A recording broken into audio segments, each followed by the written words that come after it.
안녕하세요. 저는 지방에 살고 있는 고등학교 미술교사입니다. 힘들었던 아홉수를 겪고 올해 30이 됐답니다. 별별 일이 많았던 제 아홉수 덕에 저는 지금의 평범한 일상이 너무나 감사해요. 저와 남편은 같은 미대 출신이었습니다. 캠퍼스 커플이었죠. 저희는 23살 때부터 만났어요. 28살에 결혼했고요. 졸업 후 저는 미술교사가 됐고 남자친구는 미술학원 원장이 됐습니다. 저희가 연애를 오래 했는데도요. 막상 결혼을 하니 제가 모르는 남친의 모습이 많더라고요. 연애와 결혼은 완전히 다르다는 걸 느꼈습니다. 연애 때는 혹시나 덜컥 임신하면 어쩌지 걱정이었는데요. 결혼하고부터는 애가 안 생겨서 그게 걱정이더라고요. 남편은 그런 저에게 늘 못마땅한 듯 말했어요. 임신이 안 되는 게 꼭 저만의 문제인 것처럼요. 이번에도 실패야? 남편은 그날따라 날카롭게 저에게 말했어요. 이 정도로 임신 안 될 수가 있나? 자기야, 아무래도 우리 병원 가봐야겠지? 뭔 소리야, 우리라니?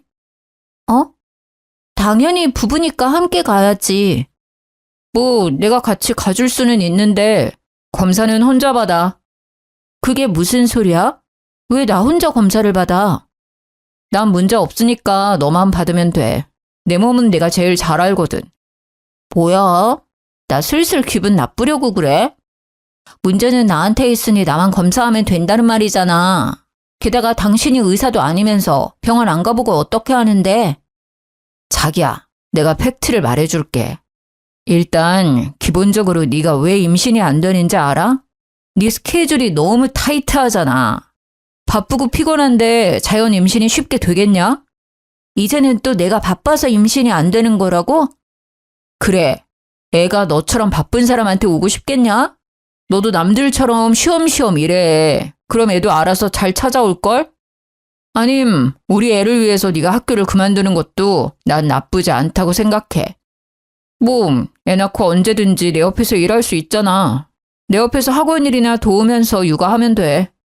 이 남자가 미쳤나? 지금 뭐라는 거야? 내가 멀쩡히 다니는 학교를 왜 그만둬? 애 가지고 싶다며? 그러니까 네 말은 내가 학교를 그만둬야 임신이 된다는 거야?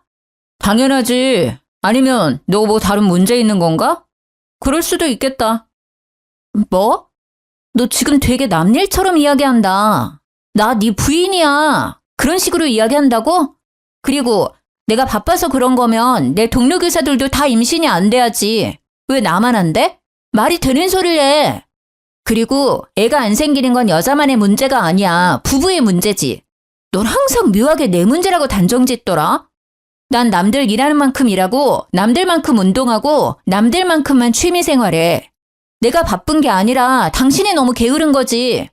운동도 안 하고 맨날 피곤해하는 게 누군데. 자기네 체력을 좀 길러. 뭐 미래의 우리 아이를 위해서 학교를 그만둬? 그게 어떻게 우리 아이를 위한 거야? 난 애 생각해서 정년 퇴직할 때까지 학교 다닐 건데? 야, 솔직히 말이야. 인정할 거는 인정하자. 공무원보다 학원 입시 가르치는 게 돈 더 많이 벌잖아. 요즘 교사는 예전 같지 않잖아. 애들도 학교보다 학원을 더 의지하고. 당신은 쓸데없는 교사 자부심이 과해. 하하, 자부심이 아니라 자존심인가? 기가 막혀. 나는 돈이 중요한 게 아니야. 너 나중에 우리 애한테도 그딴 식으로 말할 거야? 아, 애한테 엄마가 돈 때문에 교사 그만두고 강사 된 거야 하고 말할 거야? 그럼 애가 그 선택을 과연 기뻐할까? 나는 내가 이뤄낸 지금 이 자리 엄청 자랑스러워. 가만 보면 왜 툭하면 내 직업 가지고 시비 걸지? 너도 한때 학교 선생 꿈꿨던 사람이잖아. 알 거 아니야. 자존심이 아니라 학교에서 애들 가르치는 일 되게 보람차다는 거. 그리고 난 지금 환경이 좋아. 게다가 이것저것 따지고 보면 휴가나 보너스, 연금, 당연히 교사지. 어떻게 학원 강사가 더 낫냐? 너 말하는 꼬라지 보니까 미래가 딱 보여. 나중에 애 태어나면 애기야, 엄마는 선생이고 아빠는 강사 나부랭이야. 이럴 거지?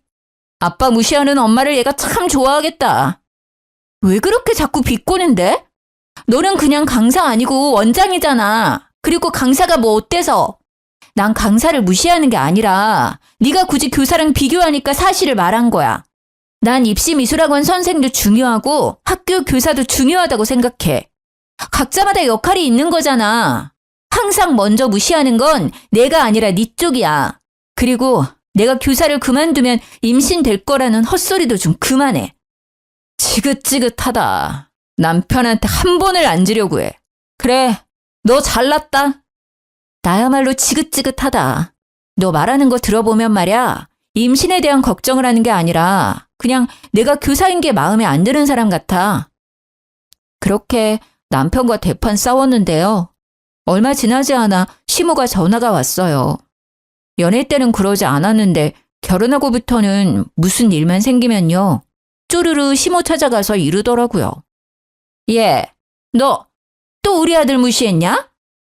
어머님, 제가 남편 무시한 게 아니라요. 넌 어디서 배운 버리장머리니? 어디 시엠이 말하는데 말을 잘라먹냐? 그리고 감히 귀한 우리 아들을 매번 무시해? 네가 그렇게 잘났냐? 제가 반응이 없자 시엄마는 소리를 지르더라고요. 대답 안 하냐? 귀가 먹었어? 네, 어머님, 듣고 있어요. 내가 항상 말하잖냐. 애 앞에서 그놈의 교사 자랑질 좀 그만하라고. 너 내 아들 임용고시 힘들게 준비하다가 포기한 거 그새 잊었냐? 그 시절 옆에 있던 네가 제일 잘 알면서 어떻게 부인이라는 게 남편 마음을 그렇게 못해하려. 아이고, 심성이 그렇게 나쁘니 애가 쉽게 생길 리가 있나. 아유, 애도 못 낳는 게 무슨 선생이라고 유세를 떨기는. 솔직히 말해서요. 남편은 제가 임용고시 준비할 동안 항상 놀러 다녔거든요. 제가 봤을 때 죽을 만큼 열심히 하진 않았단 말이에요. 오히려 힘들게 공부해서 선생 된 건 저예요. 그래서 더더욱 저는요. 제게 쉽게 선생 그만두라 말하는 남편에게 화가 났죠. 제가 얼마나 울면서 공부했었는지 제일 잘하는 사람이니까요.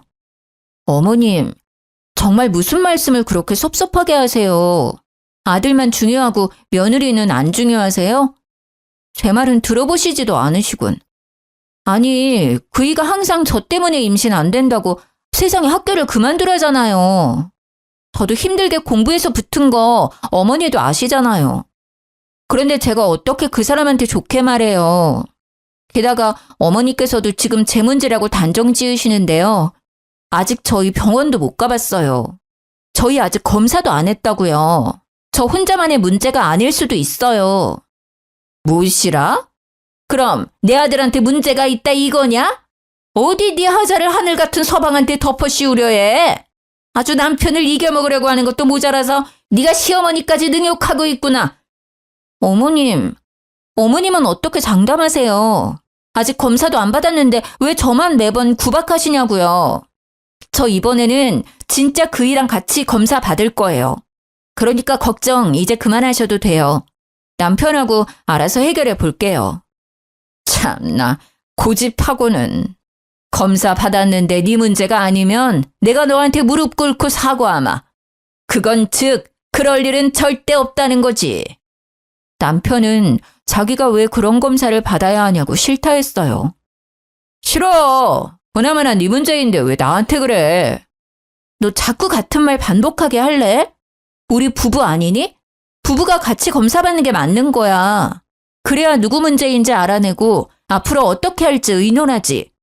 그리고 밝혀내야 해. 그래야 어머님이 내게 사과할 거거든. 아유, 못 말려. 정확히 나한테 애도 못 낳는 게 라고 하셨어. 그게 며느리한테 할 말이야? 난 꼭 사과 받을 거야. 웃기게도 남편은요. 그렇게 저랑 불같이 싸웠으면서요. 밤만 되면 정말 아무 일 없었다는 듯 저를 찾았습니다. 남편이 그러는데도 절대 애는 안 생기더라고요. 저는 남편이 매번 상처를 줘놓고 사과도 제대로 안 하니까요. 너무 서운하고 얄미워서 각방을 쓰자 했습니다. 뭐야, 붙지 마. 오늘부터 각방이야. 에이, 무슨 각방이야 또. 자기 그렇게 서운했어? 징그러워. 붙지 말라니까. 그러자 각방은 무슨 어떻게 해서든 제 옆에 꼭 붙더라고요. 싸울 때는 항상 저를 몰아붙여 놓고 밤만 되면 딴 사람이 되어 제 옆에 찰싹 붙는 남편이 너무 어이가 없었습니다. 저는 안 되겠다 싶어서 남동생을 집으로 불렀어요. 매영, 저 며칠만 신세 질게요. 그래 처남, 편하게 쉬다가. 남편은 남동생이 와서 당황한 눈치였어요. 남편은 떨떠름하게 알겠다 했죠. 역시 동생이 있으니 남편은 쉽게 제 옆에 오지를 못했죠. 거의 2주 동안 남동생이 버티고 안 가니까요. 남편은 미치려고 했어요. 자기야, 처남 좀 집에 가라고 해. 싫어. 난 내 동생 있으니까 심부름도 시킬 수 있고 너무 좋아. 심부름? 아니 내가 있는데 왜 동생이 필요해? 그냥 당신은 내 말 잘 안 들어주니까? 뭐 하면 되는데 나한테 다 시켜. 그럼 같이 병원 가서 검사 받자. 아이씨, 또 그 얘기야? 어머니가 나한테 애도 못 낳는다고 막말하셨잖아. 나 평생 가슴속에 두고두고 간직하기를 바라는 거야? 아니 나보고 하자 있다는데 그 말이 쉽게 잊히겠어? 그 서름, 내 응어리 넌 몰라. 절대 쉽게 안 풀려. 내가 대신 미안하다. 미안하다고. 그러니까 처남 당장 보내. 그럼 당신도 미안해야지. 툭하면 어머님께 이르잖아. 그래, 미안하다고. 그니까 네 동생 빨리 가라 해. 검사는? 진짜 독하다, 독해. 받을게. 받으면 되잖아. 그렇게 남편은 제게 성의 없는 사과를 하고요. 저와 함께 병원에서 검사를 받았습니다. 물론 진심에서 우러나온 사과가 아니었지만요. 검사 결과요? 저는 나이에 비해 모든 게 건강했고요. 남편은 불임이었습니다. 제가 불임이라고요? 아니, 검사가 잘못된 거 아닌가요? 저는 너무나 건강한데요. 제가 아픈 건 아니었지만요. 막상 남편이 안 좋다니 마음 한구석이 되게 이상했어요. 그리고 우리는 아이를 쉽게 가질 수 없겠구나 싶었죠. 결과를 알게 된 제가 표정이 안 좋으니까요. 남편은 그동안 오해해서 미안했다고 싹싹 빌더라고요. 시모는 남편에게 듣고도 제게 사과를 안 하더군요. 그러다 시모는 제게 거의 애원하듯 부탁했습니다. 얘야, 다른 식구들한테는 말이다. 내 아들 불임인 거 절대 알리면 안 된다. 네 남편이 얼마나 미운이 안 살겠어. 내가 그동안 정말로 미안했다. 시모는 약속했던 무릎은 꿇지 않았어요. 영 시원찮은 사과였지만요. 그래도 사과는 받았기에 서운함이 수그러들더라고요. 제 남동생이랑 저는 나이 차이가 많이 나요. 제가 30대고 동생은 20대요. 동생은 대학생이지만 컴퓨터 프로그래밍 개발자로 일찍부터 돈을 벌었습니다. 그래서 저보다 모은 돈이 많았어요. 남편은 동생이 쓰는 전자기기 같은 걸 보고 항상 부러워했어요. 무선 헤드셋이나 노트북 같은 거요. 당연히 동생은 업무랑 관련된 거다 보니까 최고 사양인 것들만 썼죠. 그래서인지 남편은 툭 하면 말했어요. 저남 너무 경제 개념이 부족한 듯 싶어. 갑자기 무슨 소리야? 걔가 우리보다 경제에 빠삭한데? 자기가 몰라서 그래. 걔는 미국 경제까지 빠삭해. 그래? 처남 진짜 잔뜩 겉멋만 들었네. 아니 지금 처남이 20대 초반이잖아. 어려서 너무 소비 자제도 못하는 것 같아. 저렇게 막 쓰고 다니면 어떻게 돈을 모으지? 내 동생이 언제 돈을 막 쓰고 다녔는데? 아니 보면 항상 전자제품이 다 바뀌어 있잖아. 자기는 둔해서 그런 거 몰랐지? 처남 스마트폰 또 바꿨던데? 내가 알기로는 노트북도 바꾼 지 얼마 안 됐을 텐데. 처남이 가진 전자기기 값 다 합치잖아? 그럼 차 한 대 값일걸?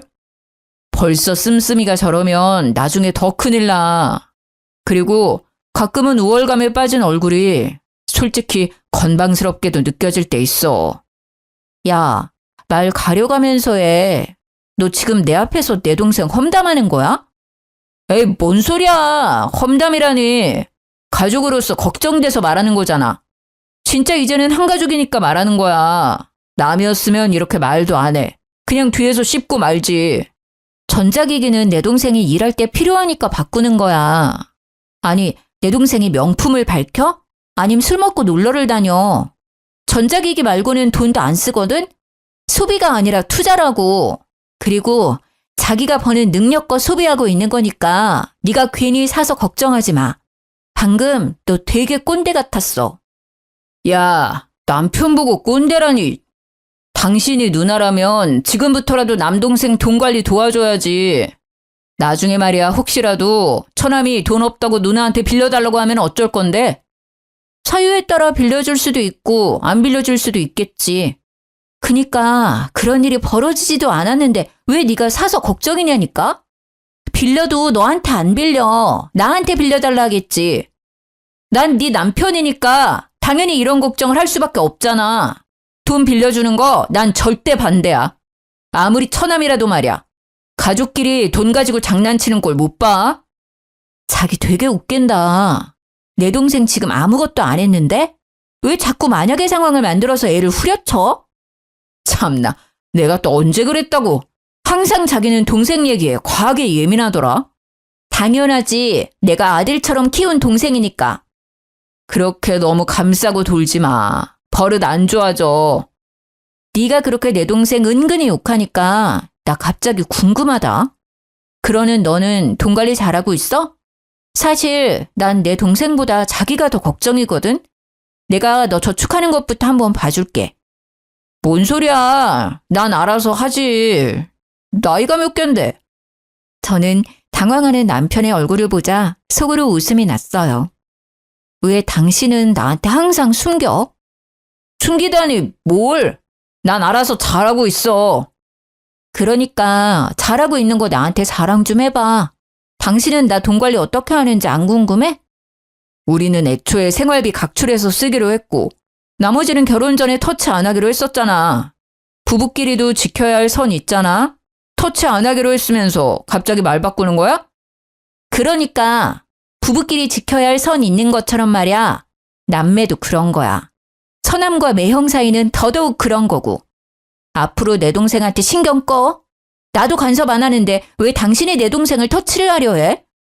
남편은 그제서야 알았다고 입을 삐죽거렸죠. 물론 그 뒤로도요. 남편은 제 동생을 걱정하는 척하며 은근 험담을 했습니다.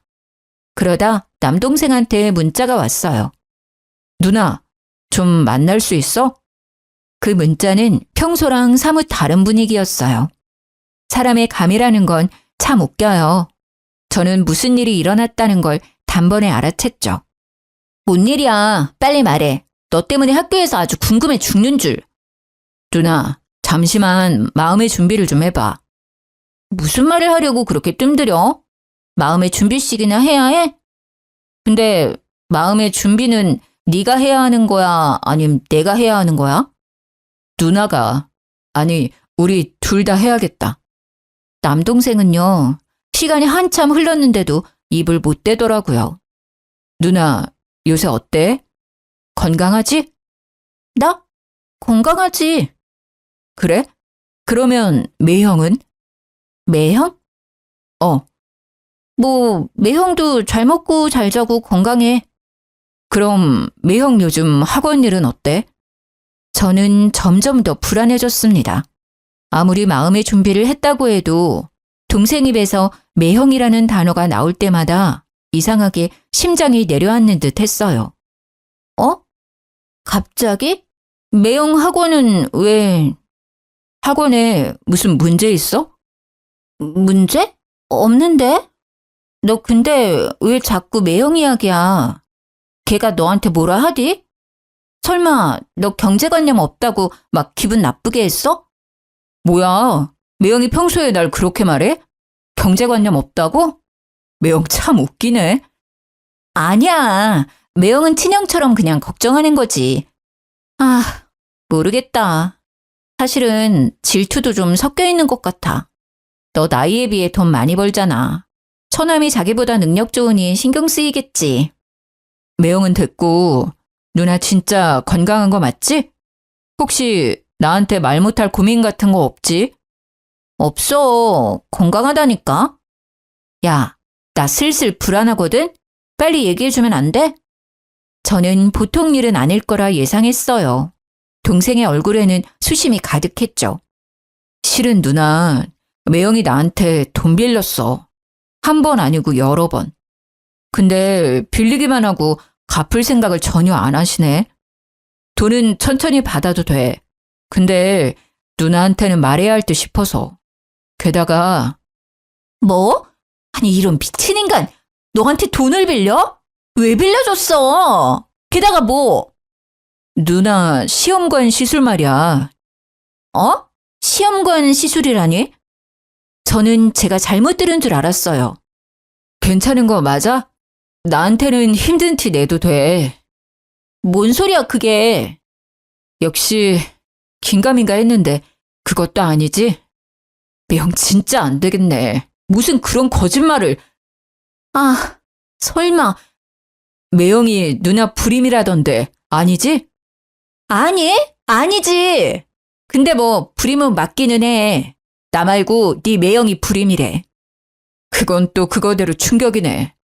아무튼 매형이 나한테 빌린 돈 말고도 여러 번 돈 받아갔어. 누나 병원비로 쓴다고. 뭐? 그건 또 뭔 소리래?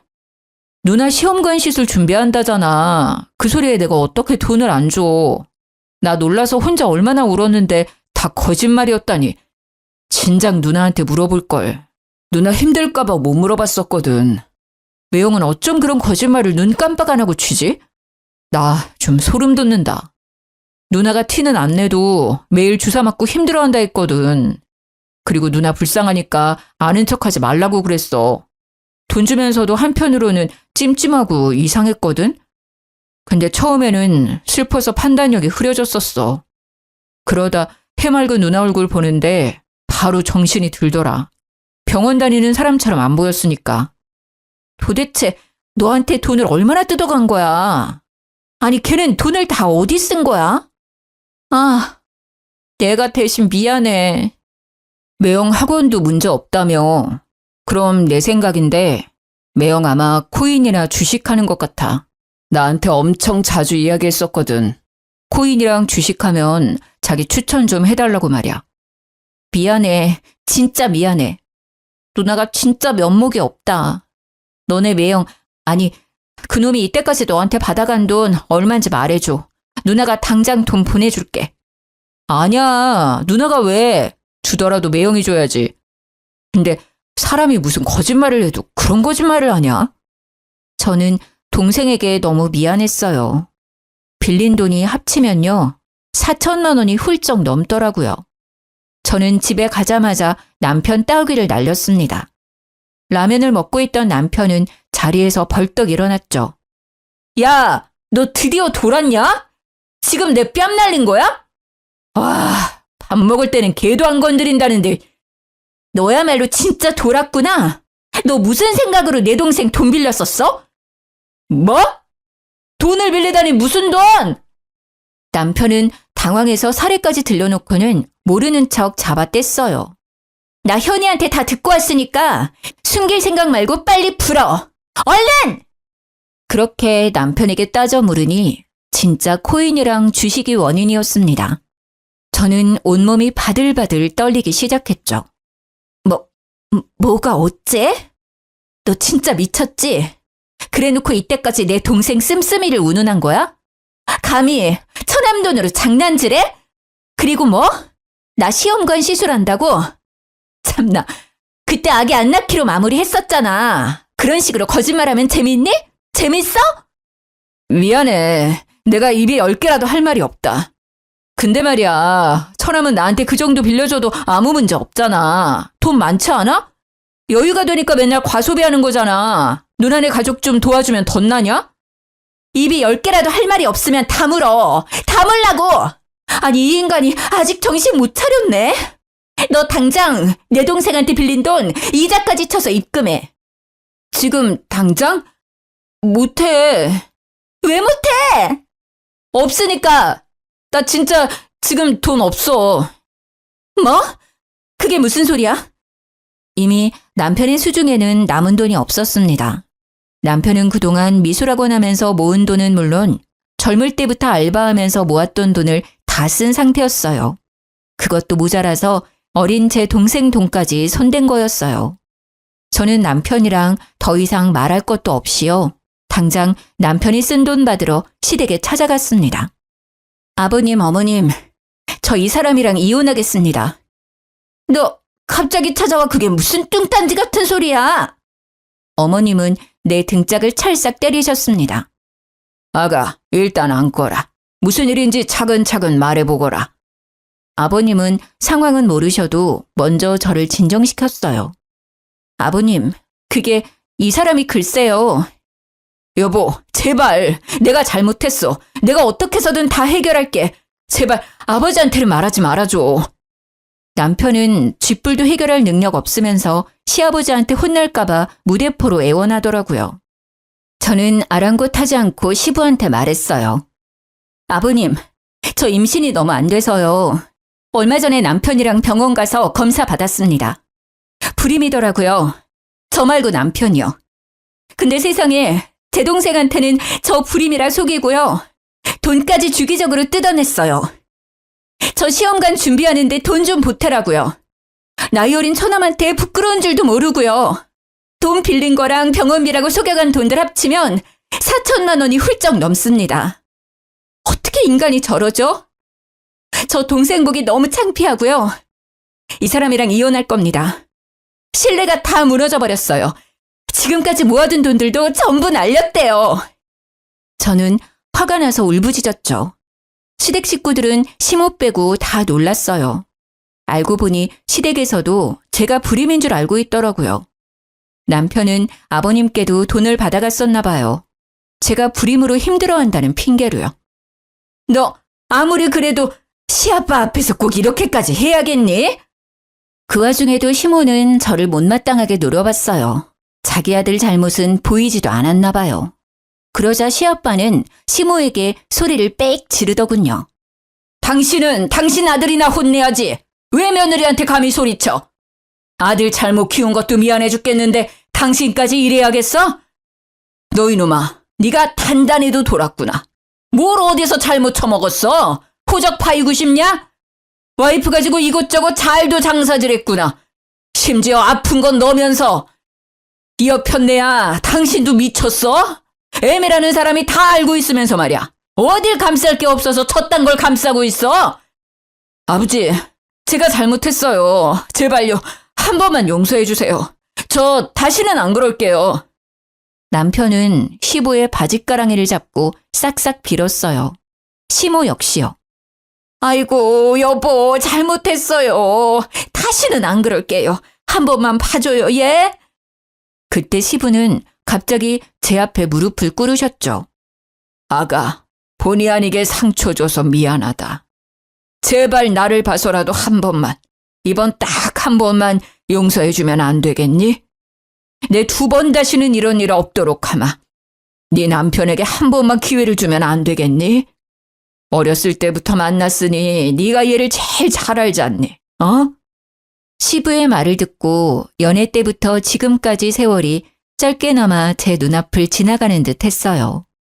무조건 돈 받고 이혼할 거라 굳게 다짐했었는데요. 그렇게 시댁까지 찾아온 거였는데요. 순간 엄청 흔들렸죠. 제가 힘없이 주저앉아 우니까요. 남편도 이제야 정신을 차린 듯 울면서 사과하더라고요. 잘못했어. 여보, 다시는 안 그럴게. 내가 잠깐 뭐에 홀렸었나 봐. 저는 바보같이 남편에게 한 번 기회를 더 줬습니다. 동생 돈은요, 시부가 일부분 먼저 갚아주셨고요. 시부가 남편 미술학원 보증금을 해줬었는데요. 미술학원 문을 닫고 그 보증금으로 나머지 빌린 돈도 갚았습니다. 남편은 이미 학원 강사들 월급도 밀린 상태였더라고요. 그래서 시부는 고민도 없이 학원 접으라 하셨죠. 그렇게 모든 걸 원상복귀하고 남편이 이제는 철이 들지 않을까 기대했어요. 20대부터 자기가 일군 일터를 잃은 남편은요, 의외로 씩씩하게 잘 버텼어요. 시부는 남편에게 본인 식당에서 일 배우면서 돈의 소중함을 알라 하셨죠. 저는 내심 남편이 엇나갈까봐 걱정했었는데요.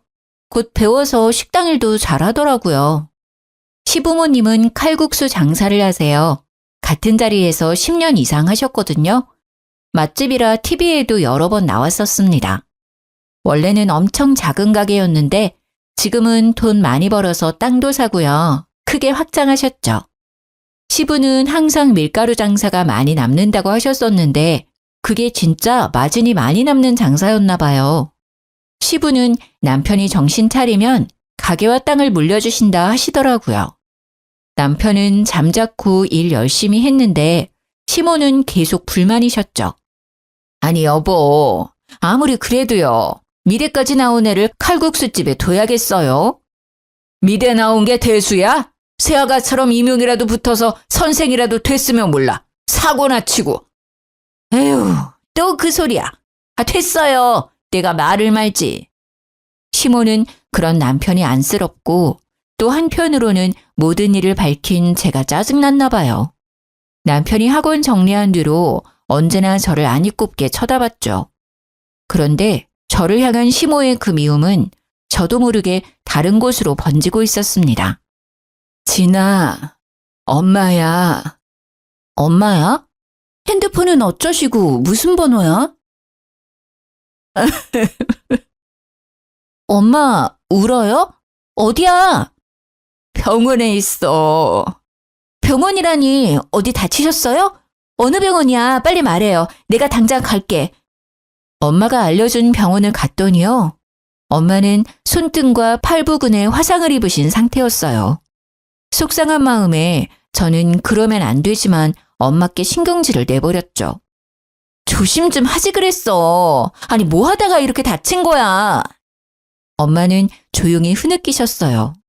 처음에는 화상 때문에 놀라서 우시는 줄 알았는데요. 저는 엄마가 하는 말에 그만 얼어붙고 말았어요. 우리 딸, 못난 엄마 때문에 이혼하면 어째? 엄마가 미안해서 어째? 아, 지금 이 상황이 설마 나 때문에 벌어진 걸까 싶었죠. 아니나 다를까 제가 문제였어요. 아니, 정확히 말하자면 시댁이요. 저는 우시는 친정엄마를 겨우 진정시키고요. 마침내 진실을 알게 됐습니다. 그러니까 엄마, 우리 시부모 가게에서 일하다가 이렇게 다친 거라고? 엄마가 그 가게에서 왜 일해? 몇 달 전에 네 시엄마가 전화가 왔어. 너 불임이라고. 애도 못 낳는데 이혼시키고 싶다더라. 내가 죄송하다고 빌었지. 그랬더니 시험관 시술 준비하려면 돈이 많이 든다잖아. 근데 엄마가 돈이 있냐 뭐가 있어.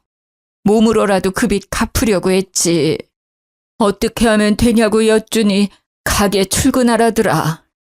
근데 엄마 생각보다 너무 힘들더라. 새벽부터 밤새 종일 일하고 칼국수 한 그릇만 먹으니 배도 엄청 고프고 서러웠어. 시아빠는 일주일에 3번 쉬거든요. 알고 보니 시모는요. 시부가 일 쉬는 날에 엄마를 불러서 일을 시킨 거예요. 무급으로 종일 일을 시켰다네요. 식사는 저녁에 칼국수 한 그릇 주고요. 엄마 말을 들어보니 남편이 가게로 온 뒤부터 엄마도 일을 시작했대요. 시모도 방관한 남편도 너무 화가 났습니다. 사돈, 설거지 좀 똑바로 해요. 네, 사돈 죄송해요. 사돈, 김치맛이 왜 이래? 누구 장사 망칠 일 있어요? 아이고, 네, 죄송합니다, 사돈. 시모는 엄마를 어려워하지도 않고요. 설거지에 서빙, 청소까지 야무지게 시켰다네요. 출근하면 김치까지 혼자 담그게 했답니다. 게다가 나중에는 호칭도 사돈이라고도 안 불렀대요. 그런 모욕감과 수치심을 견디면서까지 왜 친정엄마께서 바보같이 당했냐고요? 시모가 제가 불임이라 친정엄마를 속였으니까요. 게다가 남편도 그 거짓말을 거들었다네요. 장모님, 처남이 돈 사고를 쳐서요. 제가 수습했어요. 저 미술학원 접은 거요. 사실 처남 도와주다가 그렇게 됐습니다. 아이고 미안해서 어쩌나. 미안해. 내가 정말 미안해. 엄마는 또 아무것도 모르신 채로 남편에게 사죄했다네요. 그렇게 저와 이혼 안 하는 조건으로요. 엄마는 시댁 식당 일을 열심히 도왔던 겁니다. 사돈, 아니 시연 엄마, 얼른 손님께 무릎 꿇어요. 하마터면 크게 다칠 뻔했잖아요. 이 뜨거운 걸 조심하지 않고. 정말 죄송합니다. 죽을 죄를 지었네요. 죄송합니다. 제가 눈이 잘 안 보이는 데다가 갑자기 빈혈기가 돌아서요. 조용히 하고 얼른 사과나 하세요. 아니요, 사장님, 저는 괜찮으니 그쯤 해주세요. 어머님, 괜찮으세요? 어머, 손 많이 다치신 것 같아요. 어떡해요? 병원에 빨리 가보세요. 시모가 난리치자 오히려 손님이 엄마 걱정을 더 해주셨대요. 아니 진짜 딸내미는 도서 뭐예요? 아니 선생이면 뭐해? 애꾸는 엄마 눈도 안 고쳐주고 남의 장사 다 말아먹을 일 있나? 저희 친정엄마께서는요. 후천적인 이유로 한쪽 시력을 잃으신 상태거든요. 그래서 가끔 중심 잃을 때가 있으세요. 때문에 식당이라는 건 매우 위험합니다. 남편도 당연히 그 사실을 알고 있었고요. 안 그래도 엄마는 눈이 불편한데 하루 종일 굶기고 일을 시키니 빈혈까지 생겨서 사고가 난 거예요. 서빙하다가 그만 중심을 잃어버린 거죠. 그러면서도 엄마는 손님한테 피해갈까 봐요. 그대로 자기 품에 칼국수를 부은 거예요. 엄마 손은 뜨겁게 타들어가는데 시모라는 사람은 손님 앞에서 무릎 꿇게 하고요. 애꾸눈이라고 모욕감을 준 거였죠. 게다가 전화랑 가방도 못 챙긴 엄마한테 한 말이 가관이었어요. 내일 일하려면 버스 타고 얼른 병원 가요. 시모는 조금도 친정엄마를 걱정해주지 않았어요. 택시는커녕 버스 타고 가라고 얼굴에 1,000원짜리 한 장을 던져줬다고 합니다. 요새 1,000원으로는 버스도 못 타잖아요. 엄마는 다시 가게에 들어갈 수도 없어서요. 근처 병원을 찾다가요. 물어서 병원을 찾아갔대요. 그렇게 화상 입은 상태로 1시간 정도 헤맸다더라고요. 그 와중에도 저랑 제 동생 생각에 세상이 무너진 마음이셨대요. 저는 물상식한 시모와 모든 걸 방관한 남편에게 참을 수 없는 분노를 느꼈습니다. 저는 엄청 큰 보온병에요. 물을 가득 담아서 시부모 가게에 찾아갔습니다. 보온병을 들고서는 소리를 고래고래 질렀죠. 당신들 오늘 다 죽는 거야! 그러자 주방에서 시모와 남편이 뛰어나왔어요. 시부는 카운터에 서서 왜 그러냐고 저를 말리셨죠. 저는 아랑곳하지 않고 보온병 뚜껑을 열어서 시모와 남편에게 뿌리려고 다가갔어요. 그러자 시모랑 남편은 놀라서는 잘못했다고 무릎 꿇고 빌었습니다. 아, 잘못한 건 알아? 감히 우리 엄마한테 그따위 취급을 해? 어떻게 인간이 그래? 얘야, 무슨 일이냐? 부디 진정하고 말해보렴. 무슨 일이냐고요? 아버님, 기가 막혀서 도저히 제 입으로는 말 못하겠네요. 그때 이혼했었어야 해요. 이 미친 인간들이 제 친정엄마께 어떻게 한 줄 아세요? 야, 네가 직접 말해. 니들이 직접 말하라고. 내가 왜 왔는지 잘 알 거 아냐? 시모와 남편은 쭈뼛거리며 이때까지 있었던 일을 말했죠. 시부도 충격을 받았는지 잠시 휘청이셨습니다. 어머니, 아니 아줌마, 우리 엄마한테 애꾸눈이라 한 건 왜 빼요? 화상이 보는데 병원 가라고 얼굴에 1,000원 던졌다며? 온종일 일 시켜놓고는 일당으로 칼국수 한 그릇 줬다며? 내가 우스워? 우리 집이 그렇게 우스워? 니들이 뭐가 그렇게 잘났길래 우리 엄마 가슴에 상처를 줘? 저는 보온병을 열어서 남편이랑 시모에게 그대로 콸콸 부었습니다. 남편과 시모는 각기 다른 짧은 비명을 질렀죠. 당연히 보온병에 챙겨갔지만 끓는 물은 아니었어요. 정신 차리라고 얼음물을 챙겨왔었죠. 시모는 그게 뜨거운 물이 아닌 걸 알고는요. 곧바로 일어서서 저보고 정신 나갔냐고 뺨까지 때리더라고요. 또 머리채를 잡으려고 해서 저는 시모를 거칠게 밀쳐냈습니다. 시모와 남편은 여전히 반성은 없는 듯했죠. 남편은 제 보온병을 낚아채서 던지며 씩씩거리더군요. 시부는 그 광경에요. 조용히 저를 말리시며 말하셨습니다. 아가, 잠시 기다려봐라. 저런 미친 것들은 내가 처리하마. 너네는 진짜 뜨거운 맛을 봐야 해. 시부는 눈이 뒤집어져서 주방으로 그대로 달려가더군요. 펄펄 끓는 칼국수 육수를 한 바가지 푸는 시부를 보고요. 저도 놀라고 시모랑 남편은 다리에 힘이 풀려 싹싹 빌더라고요. 저는 진짜 뜨거운 물을 못 부어도 시부는 진짜 할 것 같았어요. 예상치 못한 상황에 당황한 저는 도리어 시부의 팔을 잡고 말렸습니다. 덜덜 떨던 남편과 시모는요, 바닥에 납작 엎드려 제게 사과하더군요. 시부는 자기가 어떻게 하면 좋겠냐고 면목이 없다 하셨어요. 저는 이제는 정말 이혼하고 싶다고 울어버렸죠. 그리고 친정엄마께 지금 이 모습에 배로 사과하라 했어요. 진심을 다해서요. 그리고 화상 치료 비용도 달라 했고요. 엄마 화상 입으신 것도 치료가 늦어져 흉터 오랫동안 남을 것 같았거든요. 그렇게 시모와 남편은 혹시라도 그날 정말 시부한테 죽을까 봐요. 제 친정엄마께 달려가 눈물 콧물 쏟으며 싹싹 빌었어요. 물론 엄마가 놀라실까 봐 시부랑 저도 함께 찾아갔습니다. 장모님, 아니 어머니, 제가 죽을 죄를 지었어요. 엄마가 그렇게 하실 때 저라도 말렸어야 했는데요. 제가 정말 잘못했습니다. 근데 저 진짜 이 사람 사랑해요. 이혼하기 싫어요. 말려주시면 안 될까요? 네? 어머니, 예전에 저 진짜 예뻐하셨잖아요. 네? 예정을 생각해서라도요. 저 사람 좀 설득해 주세요. 남편과 시모의 눈물이 가증스러운 악어의 눈물처럼 보여서 저는 속이 내내 울렁거렸답니다. 사돈, 부족한 제 아들 한 번만 봐주셔요. 제가 앞으로 여왕처럼 우리 새애기랑 안싸돈 모실게요. 저희 모자에게 한 번만 기회를 주시면 안 될까요? 이렇게 부탁하고 또 부탁합니다. 평생 죄 갚고 살겠습니다. 이렇게 이혼하면 얘 사람 굿이라고 못 삽니다. 엄마는 속도 없으신지요. 괜찮다고 일어나라 하셨어요. 하지만 사과는 받지 않으셨죠. 잘 알겠습니다. 하지만 사과는 못 받겠네요. 저는 제 딸이 행복했으면 좋겠습니다. 지난 몇 개월간 사돈어른 가게에서 일하면서 느낀 건데요. 제 딸은 그런 집에서 절대 행복할 수 없을 것 같습니다. 그러니 제 딸을 그만 놓아주세요. 자네도 내 딸 이제 보내주게. 원래 각자가 살던 삶으로 돌아갔음 해. 그리고 잠자코 지켜보던 시부는요. 엄마 손등을 이제야 발견하셨는지 너무 죄송하다고 울먹이며 사죄하셨죠. 시부의 사과만이 진심으로 느껴졌어요.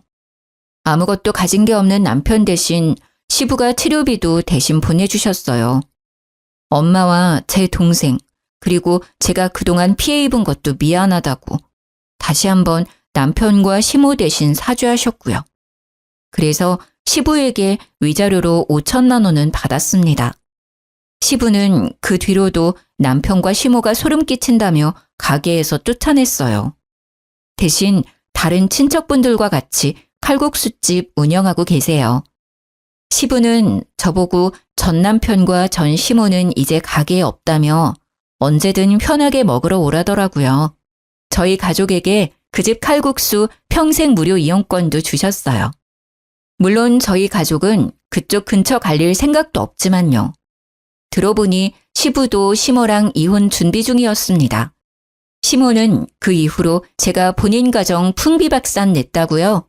우리 학교까지 찾아와서 난동 부렸어요. 야, 이거사.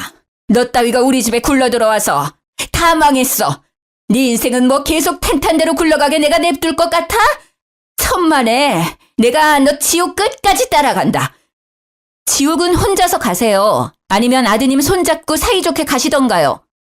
아니, 근데 아직까지 이게 정신을 못 차렸네. 전 시모는 순식간에 제 머리채를 잡고 이리저리 흔들었죠. 물론 경찰에 잡혀갔고요. 또 뒤처리는 시부가 하려고 하셨죠. 저는 시부한테 그러지 마시라 했어요. 이제 더 이상 죄책감 갖지 마시라고요. 시모한테만 죄를 묻겠다고요. 현재 폭행이랑 모욕죄로 시모를 고소한 상태이고요. 학교에서도 시모를 기물파손죄로 신고한 상태입니다. 저는 절대 합의 안 해줄 거예요. 시부의 울타리가 없을 때 본때를 보여주려고요. 남편은 시부에게 쫓겨나고 갈 곳을 잃었더라고요. 미술학원 원장 출신이기는 하지만요. 입시 미술학원 강사로도 취직이 안 되고 있대요. 동네가 워낙 좁고 유명한 칼국수집 아들이다 보니까 남편에 대한 소문도 금방 났거든요. 돈 없어서 강사들 월급 밀린 부분도 말이죠. 아무래도 문제가 많은 사람인 걸 알았으니까 아이들이 다니는 미술학원에 고용하기는 다들 꺼려했나 봐요. 제일 최근에 들은 바로는 편의점 알바를 하고 있대요. 둘 다 제가 생각한 것보다 약한 벌을 받고 있지만 속은 시원했어요. 그리고 전 남편이 또 제 소문을 말도 안 되게 낼지 모르니 특단의 조치를 취했죠. 대놓고는 아니지만 슬쩍 대학 동기들에게 남편이 불임이었다고 흘렸어요. 시모가 제 학교에 와서 난동부려 조금은 창피하지만 학교도 어차피 내년이면 곧 옮기기 때문에 상관없어요. 내년에는 이 동네를 벗어나서 새로운 곳에서 새 출발할 거예요. 지금 돌이켜 생각해보니까요. 하늘에서 일부러 제게 아이를 보내지 않았던 건가 싶네요. 남편에게서 빨리 도망칠 수 있도록 말이에요. 연애를 오래 했다고 해서 진짜 그 사람의 전부를 알 수는 없나 봐요. 그 시간들이 너무 아깝지만 비싼 값 치르고 인생 경험했다고 생각하려고요. 긴 사연 들어주셔서 감사합니다.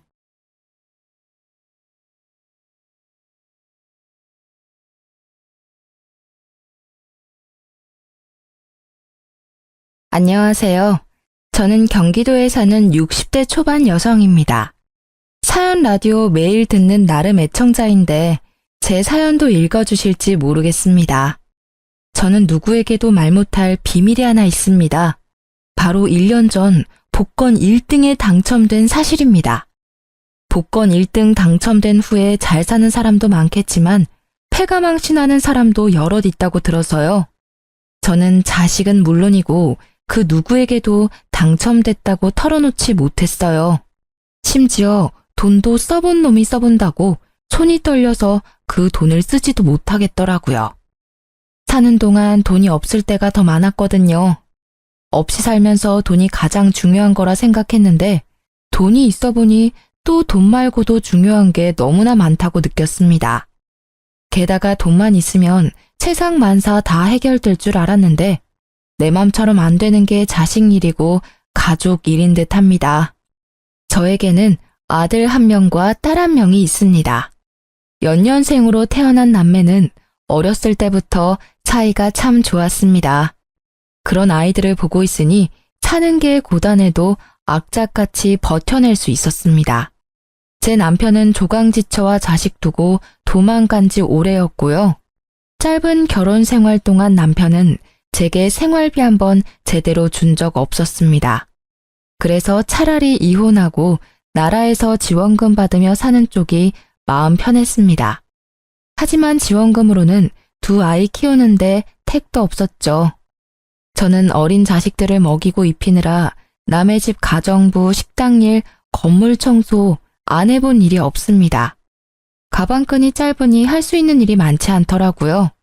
그리고 돈을 많이 벌기 위해서 낮밤 가리지 않고 일했습니다. 어느 부잣집의 가정부로 일할 때는 먼 발치서 그들의 부유함에 놀라는 일이 많았어요. 와인 한 병이 저희 집 한 달 생활비일 때도 있었고요.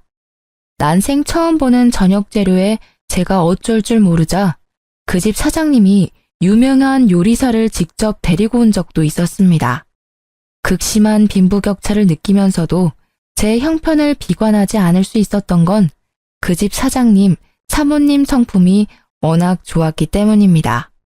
충분히 일한 만큼의 넉넉한 보수를 받았지만 젊은 사모님은 월급 외에도 저를 많이 챙겨주셨어요. 여사님, 안색이 많이 안 좋아요. 네? 아유, 저는 건강해요.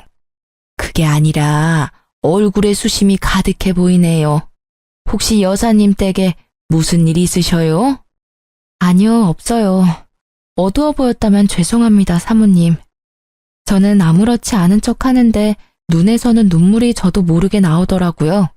그러자 그 부잣집 젊은 사모는 저의 눈물을 손수건으로 가만히 닦아주며 말했습니다. 좋은 날 올 거예요. 무슨 일인지는 모르겠지만 힘드시면 제게 가끔 말씀하셔도 돼요. 저희 집에서 일하신 지도 오래됐잖아요. 아이고, 죄송합니다. 저도 모르게 눈물이 멋대로 나오네요. 네, 정말 말씀만으로도 감사합니다. 사모님은 참 인간적인 분이셨어요. 부잣집에서 일하면 종종 갑질하는 경우도 있다잖아요. 하지만 그 댁은 제가 열심히 하는 만큼 때마다 월급도 많이 인상해 주셨고요. 월급 외에도 여러모로 챙겨주신 덕분에 그나마 숨쉬고 살았던 것 같네요. 제가 안색이 좋지 않았던 날 사모님은 소고기와 돼지고기, 쌀을 왕창 저희 집으로 보내주셨습니다. 그 감사한 마음 평생을 잊지 못할 거예요. 그때 한창 딸아이 병원비로 허덕여서 온 식구가 제대로 먹지 못할 때였거든요. 온종일 가정부 일을 하고 새벽에 또 투잡으로 일을 했었는데 손에 남는 건 없고 아이들은 배를 골아서 엄청 힘들었거든요. 하지만 그 행복도 잠시였습니다. 사모님 댁은 얼마 안가 외국으로 나가야 했거든요. 제게 같이 갈 수 있으면 가달라고 부탁하셨지만 저는 딸린 자식들이 있기에 그러질 못했습니다. 제 형편에는 참 아까운 기회였죠. 그렇게 저는 조금이나마 평안했던 시간은 뒤로 하고 가파른 고생길에 다시 올랐습니다. 그럼에도 저는 딸을 위해서라면 모든 고통, 시련쯤 다 참을 수 있었습니다. 아들은 성인이 되면 제 몸 하나 간수 못하겠느냐면 제 딸은 그럴 수 없는 상황이었거든요. 제 소중한 딸은 지적 장애인이기 때문입니다. 남편이라는 작자는 아이가 장애 판정을 받자 바깥으로 나돌았어요. 장애인을 낳았다고 저를 외면하고 딸을 외면하더라고요. 혹시라도 제가 죽거나 부재일 때 딸에게는 가족이라곤 지 오빠뿐이잖아요. 그러니 나중에 금전적으로나마 걱정을 덜 수 있게 제가 돈을 벌 수 있는 몸일 때 벌어야 했어요. 당장 생활비도 생활비지만 미래를 위해 저축도 미친 듯이 해야 했죠. 그렇게 아이들을 키우며 악착같이 돈을 모으던 중 복권 당첨이 된 거예요.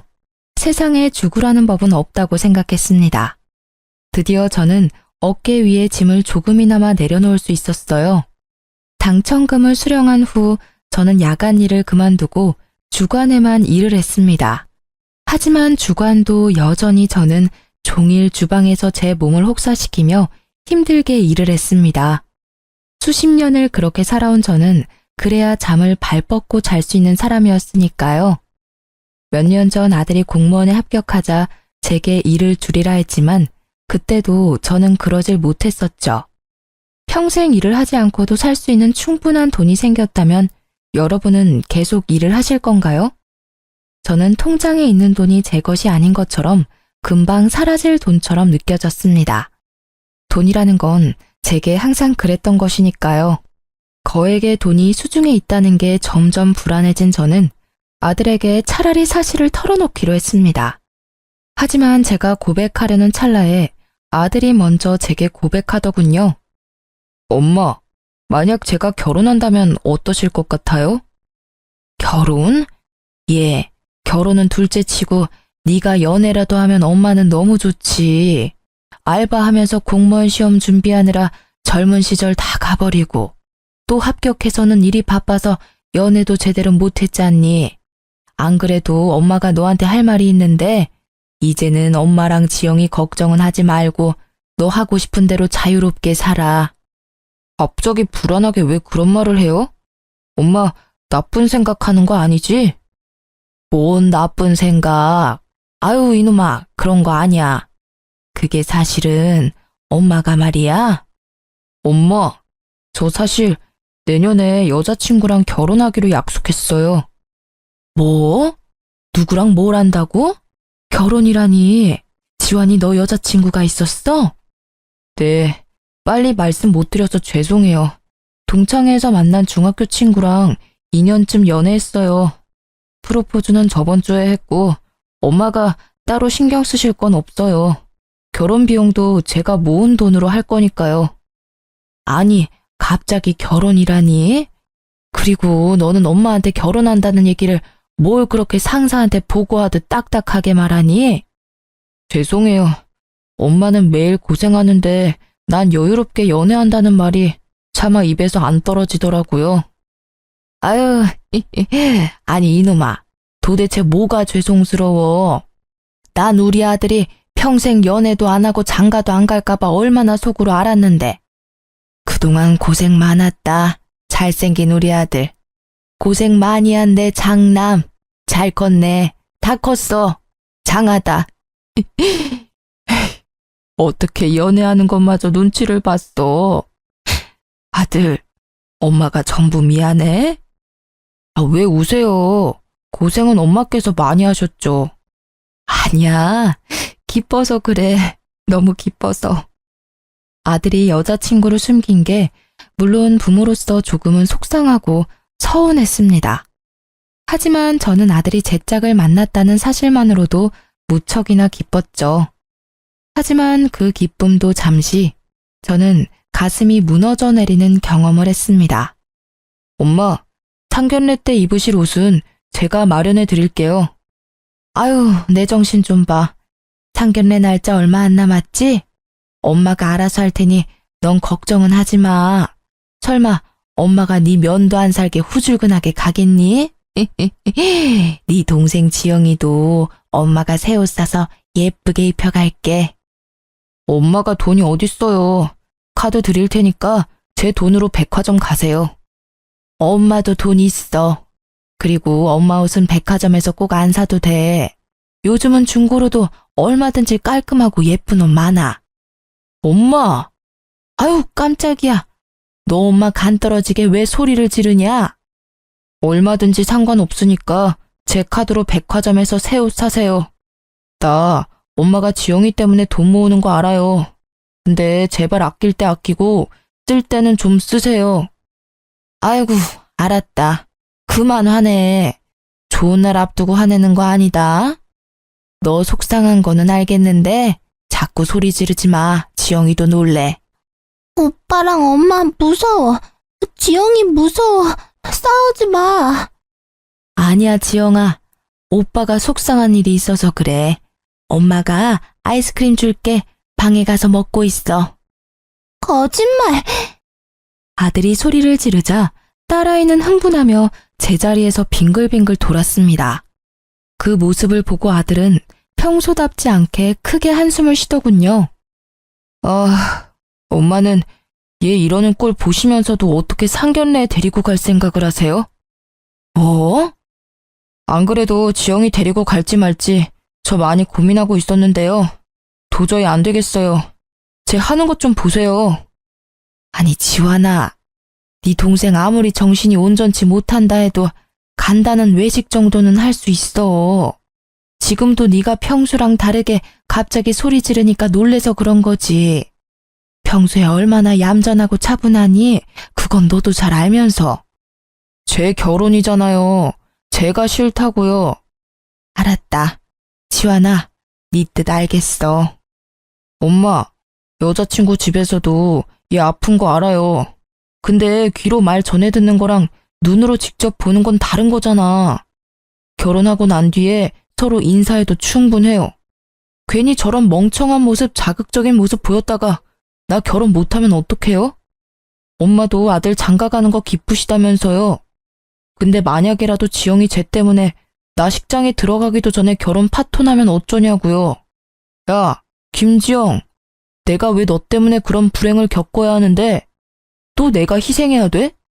나 살면서 이미 충분히 겪었어, 그러니까 진짜 엄마랑 나 생각한다면 제발 하루라도 좀 조용히 있어. 아들이 딸을 붙잡고 움직이지 못하게 하자 딸은 울음을 터뜨렸습니다.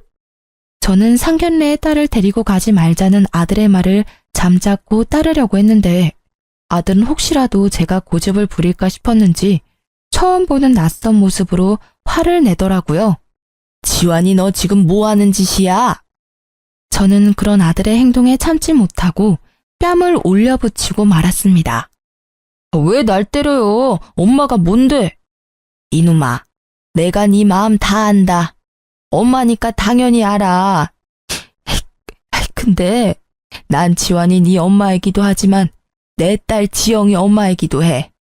이유도 모르고 너한테 혼나고 갓난애처럼 우는 것밖에 못하는 내 딸. 그런 내 딸 대신해서 내가 너 때린 거야. 상견례? 상견례는 충분히 우리 둘이 갈 수 있는 일이야. 그렇게 해도 돼. 근데 너 꼭 이렇게 못되게 굴어야 했니? 너가 이렇게 안 하면 엄마가 허락을 안 해줄까 봐 그랬어? 아무런 대답 없이 아들은 주저앉더라고요. 스스로 자신의 행동이 과했다는 걸 알았겠죠. 딸은 제가 아들의 뺨을 때리고 혼을 내자 저를 가로막으며 오빠를 감쌌습니다. 오빠, 때리지 마. 엄마, 지영이가 잘못했어. 아들은 그런 딸의 모습을 보며 오열하더군요. 잘못했어요, 엄마. 잘못했어, 지영아. 딸은 또 오빠 운다고 따라 울면서 아들 눈물을 닦아주더라고요. 아들은 동생의 손을 잡고 미안하다고 연신 반복했습니다. 저는 왜 하필 내 딸이냐고, 왜 내 딸을 아프게 했냐고 신을 원망한 적도 많습니다. 그리고 제게 주어진 시간이 턱없이 모자란 것도 너무 억울했어요. 제가 죽고 난 뒤 혼자 남겨질 딸이 너무 걱정됐거든요. 아들에게 모든 짐을 떠넘기고 갈 생각은 아니었지만 막상 아들이 딸에게 그러니 너무 서운했습니다. 그렇게 온 가족이 한바탕 울고 결국 상견례에는 다 같이 나갔습니다. 처음엔 아들 말대로 단 둘이 상견례에 나가고 싶었습니다. 막상 저도 상견례 때 딸이 무슨 돌발 행동을 할지 모르니 조금은 불안했거든요. 하지만 예비 며느리가 아들에게 꼭 여동생을 데리고 오라고 했다더군요. 참 감사한 일이었죠. 서은 씨, 안 그래도 상견례를 어떻게 해야 하나 고민하고 있었는데 먼저 우리 지영이 데려오라 말해줘서 고마워요. 어머님, 말씀 편하게 하세요. 이제 저희 결혼하면 다 한 가족이잖아요. 그리고 당연히 지영 씨도 상견례에 참석하는 게 맞죠. 예비 며느리는 무척이나 싹싹했고 저와 제 딸에게 살갑게 다가왔습니다. 예비 사돈 내외는 그저 고생 많으셨다는 말로 저를 따뜻하게 위로해 주셨습니다. 화기애애한 분위기 속에서 상견례는 별일 없이 그렇게 마무리가 됐습니다. 무엇보다 제 딸은 평소보다 더 얌전하게 상견례 자리를 잘 버텨내 주었죠. 그렇게 순조롭게 아들의 결혼 준비가 잘 되는 줄로만 알았습니다. 예비 안사돈의 연락이 오기 전까지는요. 결혼식을 앞두고 따로 만나자는 갑작스런 안사돈의 연락에 저는 일하다 말고 나갔죠. 예비 사돈어른, 그동안 잘 지내셨어요? 아유, 죄송해요. 제가 일하다 바로 오느라 좀 행색이 그렇네요. 예비 안사돈의 눈빛은 상견례 때와 묘하게 달라져 있었습니다. 처음엔 잔뜩 구겨진 그 표정 때문에 단번에 그 얼굴을 알아보지 못할 정도였어요. 상견례 때는 그래도 이 정도는 아니었던 것 같은데 어떻게 사돈과 약속 자리에 그렇게 꾀죄죄하게 나옵니까? 아까 전화로 하도 급한 일이시라고 하셔서 제가 집에 들리지도 않고 바로 와서 그래요. 아, 얘기는 들었어요. 온갖 잡일 다 한다고요? 네? 지금 뭐라고 하셨습니까? 저는 당황하다 뭔가 심상치 않은 분위기에 몰래 휴대폰을 열어 녹음을 시작했죠. 카페 테이블에 앉지도 못하고 서 있는 제게 예비 사돈은 속사포로 따지더군요. 아니, 집이 잘 사는 것도 아니고 고작 내밀 거라곤 아들 공무원인 것 뿐이잖아요. 장애인 딸까지 있으면서 사람이 왜 그렇게 뻔뻔해요? 나라면 미안해서 고개 못 들어요. 긴 말 않고 본론만 말합니다. 아픈 여동생 있는 남자랑 결혼하는 여자 세상에 얼마나 될 것 같습니까? 심성 고운 내 딸이니까 결혼해주는 거죠. 효심 깊은 내 딸, 내가 반대하면 이 결혼하지도 않아요. 알겠어요? 다짜고짜 무슨 말이에요. 정말 말씀이 심하시네요. 사돈어른 아니지. 여보세요. 지금 이게 무슨 예의 없는 경우예요? 뒤에서 나 불러서 이렇게 따질 거면 애들 결혼 허락 왜 하셨습니까? 상견례 인사 나눌 때나 진작 이런 모습 보이지 그러셨어요. 예비 안 싸더니 거침없이 내뱉는 말들에 저는 그만 깜짝 놀랐습니다. 교양도 없고 예의도 없고 상견례 때와는 180도 다른 사람이더군요. 게다가 본인 입으로 검소하다던 예비 사도는, 아니 그 여자는 온몸을 명품으로 휘감고 절 만나러 왔더군요. 저도 예전에 부잣집에서 일해봤다고 명품 브랜드 몇 개쯤은 알고 있었거든요. 딱 보아하니 제가 기죽는 모습을 보고 싶어하는 눈치였습니다. 사돈어른, 내가 없는 말 지어냈어요? 팩트잖아요. 어디 잘난 거 없는 집안 주제에 큰 소리야? 아들 결혼시키기 싫어요? 자존심 부리지 마세요. 그렇게 평생 악착같이 살아서 모은 재산 얼마나 돼요? 딸 요양병원 보낼 돈은 있어요? 자요. 그만 썩내고 이거나 열어봐요. 저는 화가 나고 황당했지만 일단 그 여자가 내민 봉투를 확인해봤어요. 덜덜 떨리는 손으로 그 여자가 내민 봉투를 열었더니 돈뭉치와 각서가 있더군요. 그 각서에 사인하면은 내가 봉투에 든 500만 원은 그냥 줄게요. 갚지 않아도 된다고요. 그 대신 내 딸 주변에서 사라지세요. 그거 당신 아들이랑 연 끊고 살라는 각서예요. 깔끔하게 사인하고 당신은 딱 결혼식까지만 엄마 역할 하면 돼요. 어렵지 않죠?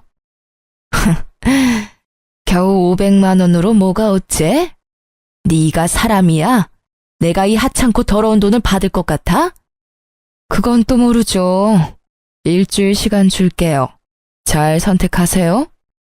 꼭두각시 인형처럼 결혼식만 잘 이행해달라는 그 여자의 말에 저는 기가 찼습니다. 일주일 시간을 준다며 사라지는 그 여자의 뒤통수를 보고 저는 뒷목 잡고 쓰러질 뻔했어요.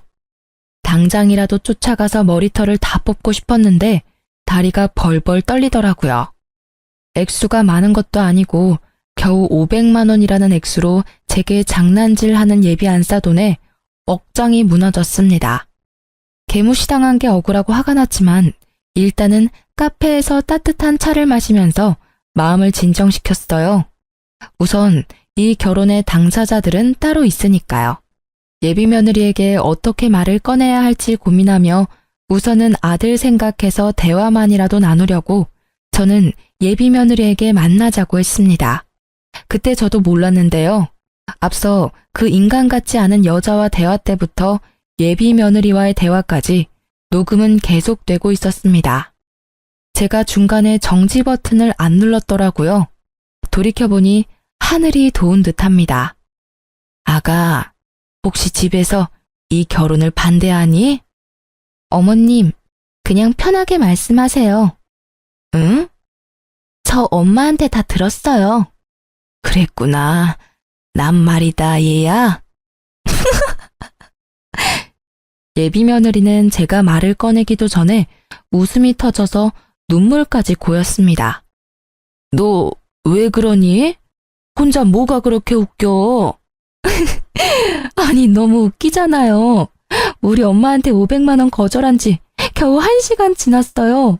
어떻게 바로 절 부르실 생각하셨어요? 너 지금 뭐라고 했냐? 제 앞에서 예비 며느리라는 그 처자 역시 자기 본색을 드러내더군요. 저는 뭣도 모르고 그런 엄마 밑에서 예쁜 딸 나왔다고 잠시나마 착각했습니다. 역시 그 엄마의 그 딸이구나. 콩 심은 데 콩 나고 팥 심은 데 팥 나는 법이지. 내가 그걸 간과했다. 네 엄마랑 아주 똑같은 부류였구나. 난 절대 이 결혼 못 시켜. 어머님, 오빠가 저 얼마나 사랑하는지 모르시죠? 우리 오빠요, 저랑 결혼 못하면 미칠지도 몰라요. 어머, 어머님은 아들마저 여동생 따라 살짝 돌았으면 좋겠어요? 그걸 바라시는 건 아니시죠? 저는 앞서 한번 예비 사돈이라는 여자에게 당하고 면역이 생겼는지 좋은 생각이 번뜩였어요. 그래, 서은이 너 말대로 우리 아들 너랑 결혼 못하면 미칠지도 모르겠다. 애미로서 그 꼴은 못 보지. 그럼 각서에 사인하실 거죠? 얘야, 근데 내가 사실 숨겨둔 아파트가 한 채 있어. 네? 완전 노른자 땅이라 값이 더 많이 뛰었단다. 사실 우리 아픈 지영이한테 주려고 했는데 고생 많이 한 우리 장남이 자꾸 눈에 밟혀서. 왜 아파트 있는 걸 어머님 진작 말씀 안 하셨어요? 맞아요. 당연히 장남한테 주셔야죠. 내가 너한테 그 아파트 줄 테니 내 부탁 들어주겠니? 무슨 부탁이요? 제발 내 소원이다. 들어주면 아파트는 네 명의로 주마. 아파트라는 말에 눈이 반짝이는 그 아이를 보고 저는 순간 헛구역질이 나올 뻔했습니다. 어머님, 제가 어떻게 하면 돼요? 딱 하나만 들어주면 돼. 결혼하면 네 친정엄마랑 인연 끊어라. 난 그것뿐이다. 그럼 조건 없이 내게 아파트 주마. 네, 그렇게 할게요. 뭐? 인연 끊는 거 그게 뭐 어려운 일이라고요. 저한테는 엄청 쉬운 일이에요. 우리 엄마 명품 휘감은 거 봤죠? 그거 죄다 빚이에요, 빚. 그동안 그런 식으로 사치해서 얼마나 내 숨통을 조여왔는지 몰라요. 결혼식만 끝내면 오빠한테 말해서 인연 끊으려고 안 그래도 생각했어요. 그러냐? 근데 난 지금 네가 하는 말 못 믿겠다. 뭐, 그럼 제가 각서라도 써요? 그럴 필요 없고 내일 다시 여기서 만나자. 네 엄마 데리고 와. 내 앞에서 직접 엄마께 연끈 차고 말하렴. 그럼 아파트 내게 줄 테니. 아까 많이 속상하셨나 봐요. 제가 시원하게 복수해 드릴게요.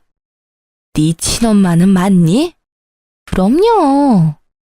저는 표정 하나 안 바뀌고 순수한 얼굴로 무서운 말을 하는 그 아이의 모습이 너무 충격적이었습니다.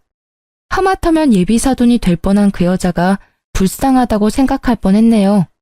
갑자기 제가 악역이 된 기분이었어요. 그리고 전 난생 처음 명품 매장이라는 곳에 방문했습니다. 손이 벌벌 떨려서 못 썼던 당첨금을 처음으로 쓴 날이 이때입니다. 더 비싼 명품으로 온몸을 휘감고 저는 그 모녀를 만나러 갔습니다. 어머님, 어머, 오늘 패션이 상당하시네요. 짝퉁이에요? 그 여자는 해맑은 자기 딸에 비해서 죽상을 하고 있었어요. 각서는 되돌려 줄게요. 예비 사돈, 여기 사인하세요. 그럼 딸내미 아파트 한 채 생길 테니까요. 여기다 사인하면 되나요? 정말 나만 없으면 우리 딸 아파트 주는 거죠? 근데 괜찮아요? 딸이랑 평생 못 보고 살아도? 그 여자는 벼랑간 제게 무릎을 꿇고 빌더군요. 못난 애미가 해준 것도 없는데 딸내미가 아파트 가질 수 있으면 당장이라도 딸이랑 인연 끊어야죠. 사돈어른, 그 많은 돈이 갑자기 어디서 났는지 제가 그 사정은 모르지만 딱 봐도 머리부터 발끝까지 몇 천은 돼 보이네요. 내가 그래도 명품은 좀 볼 줄 알아요. 우리 딸 잘 부탁합니다. 제가 버릇없게 굴어서 정말 죄송했습니다. 헐, 몇 천이라고요? 짝퉁이 아니었어요? 어머님, 숨겨두신 재산이 많으신가 봐요. 저를 혐오했던 그 여자와 그 딸의 눈빛은 어느새 부드럽게 바뀌어 있더군요. 정말 역겨웠습니다. 결국 그 여자는 바들바들 온몸을 떨며 다신 딸을 안 본다는 각서에 지장을 기어코 찍더라고요. 그러자 그 딸이라는 애는 신나서 짧은 비명을 지르더라고요. 제대로 찍었어? 아싸! 나도 이제 아파트 생긴 거야? 신난다. 아주 그 엄마의 그 딸이라고? 어머님, 방금 저희 엄마랑 연 끊었으니까 이제 같은 취급은 하지 말아주세요. 그동안 예의 없었던 거 정말 죄송합니다. 보시다시피 이런 엄마 밑에서 자라서 제가 좀 많이 모자라요.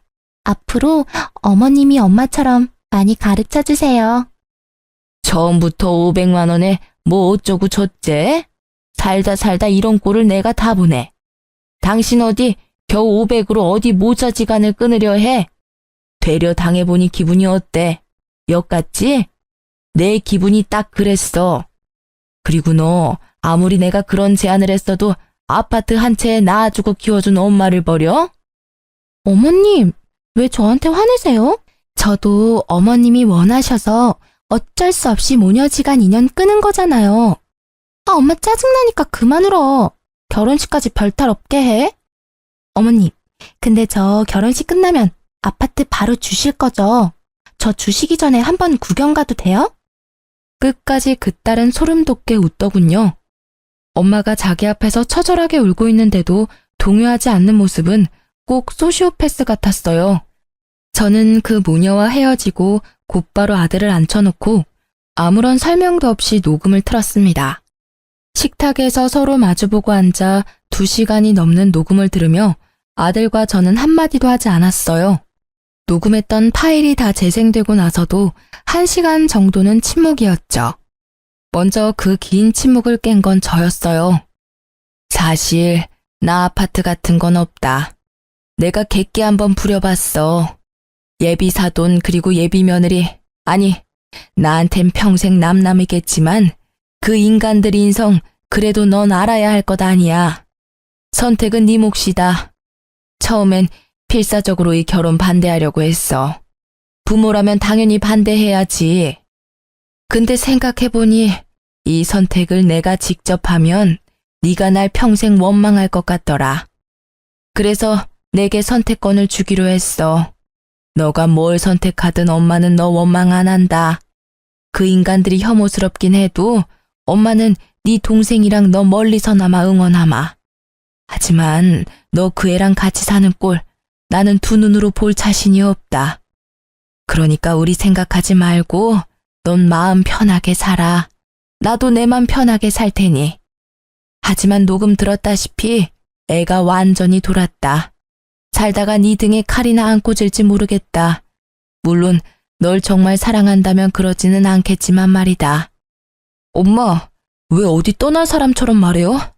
도대체 엄마는 엄마 아들을 어떻게 생각하시는 거예요? 물론 서은이 사랑했어요. 제 운명의 짝이라고 생각도 했고요. 하지만 저 끔찍한 걸 듣고도 쟤랑 결혼하겠어요? 게다가 전 엄마랑 동생 버릴 만큼 쟤를 사랑하지는 않아요. 엄마 아들이 녹음 다 듣고서도 미쳤다고 저 괴물이랑 결혼하겠냐고요. 아이고, 우리 아들. 그래, 절대로 엄마는 너 못 보내. 저런 괴물한테 어떻게 널 보내냐. 아이고, 엄마는 가슴이 철렁했다. 네 입에서 혹시나 쟤한테 가겠다고 할까봐 얼마나 가슴을 졸였는지 몰라. 엄마, 내가 아무리 못났어도 어떻게 날 그렇게밖에 생각 안 하셨어요. 저 절대 결혼 같은 거 안 할 거예요. 그냥 앞으로도 안 할래요. 엄마랑 지영이랑 평생 살래요. 무서워서 더 이상 어떻게 다른 사람 만나겠어요? 저런 애일 줄은 정말 꿈에도 몰랐어요. 아들과 부둥켜 안고 울고 있는데 마침 그 아이는 과일 바구니를 들고 집을 찾아왔습니다. 아파트 때문인지 조급해 보였어요. 어머님 뵈러 왔어. 자기 울었어? 너 여기가 어디라고 와? 깜짝이야. 왜 갑자기 소리를 질러. 어머님, 저 왔어요. 아무렇지 않게 행동하는 그 애를 보고 아들은 분에 못 이겨 과일 바구니를 바닥에 내팽겨쳤습니다. 헤어져. 이 사람 같지도 않은. 왜 그랬어? 네가 어떻게 이래? 아, 어머님, 지금 이게 뭔 상황이에요? 혹시 오빠한테 다 말했어요? 어머님이라 부르지 마라, 소름 돋으니까. 집에 큰 소란이 일자 방에서 촉감놀이를 하고 있던 딸이 밖으로 나왔습니다. 뭐? 헤어져? 누구 맘대로 헤어져? 결혼식 준비 다 해가는데 위약금 수수료는 누가 내려고? 너 돈 있어? 돈 많아? 아, 진짜 저 꼴 보기 싫은 것만 없었어도 더 순조로웠을 텐데.